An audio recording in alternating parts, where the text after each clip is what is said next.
Alright, Crewton Ramone's House of Math. Every once in a while you get a board that you need to look at, because it took a little while to do this. Here is a lesson on place value and places and the names of numbers.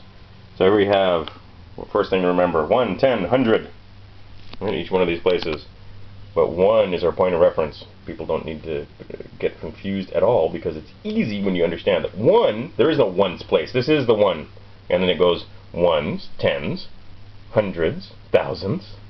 We have them all labeled here, where each place is. 10,000s, 100,000s, millions.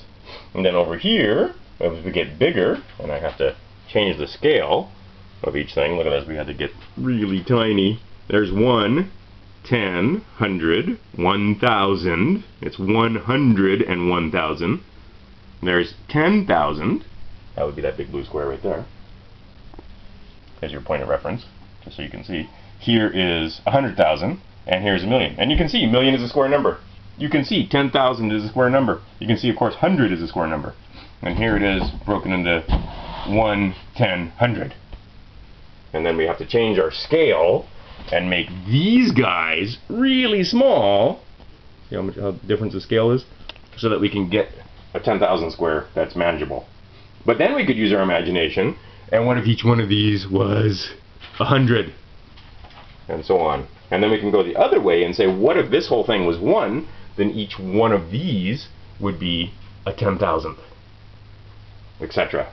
And you can use the blocks and your imagination to change scale and have fun. And then we found out, how old are you? 10. 10. Just turned 10. 10 was saying, oh, this is going to be hard to multiply. But it turns out 10 times 10 is 100. That's easy. Look at the 2 zeros.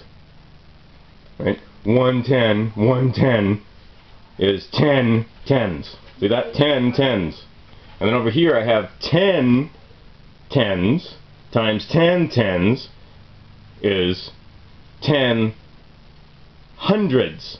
Wait, is that right? 10 thousands. Sorry. Right? Because I have 100 times 100 is 10,000. Okay, and then over here I have 1,000 times 1,000. Oh, and then pretty soon it's pretty simple to see. And then when we go over to the next lesson, which of course is going to be using exponents and scientific notation, you can see we're just keeping track of zeros. Right? So if I have 1,000 that has 3 zeros times 1,000 that has 3 zeros, that's 1 million, which has 6 zeros. And then over here, oh my goodness, 10,000 times 10,000, well, I'm going to have 8 zeros. So what do I have? I have 100 million, and so on. We haven't completed, but anyway, a quick lesson fooling around with the names of numbers, place value, and why there's no ones place, because 1 is your fulcrum, 1 is your middle point. From here I get tens, gotta say tenths, and over here I get tens, and then hundreds, then over here it's hundredths, etc. Anyway, have a fun time. I'll make a screencast about this too. And anyway, place value using these other pieces, and I didn't even get out all the other small ones in units. We did drawings instead. But you know, a combination of the two. Play around, have fun, and of course, in any curriculum starter kit or any kit that has the basic operations pieces, you're going to have thousands, which would be here, and smaller hundreds and smaller units. But too tricky to fool around with over here, and I don't want to get out all the pieces. Alright, super easy, super fun. Well, for some people it's super fun. At Crewton Ramone's House of Math.com for more.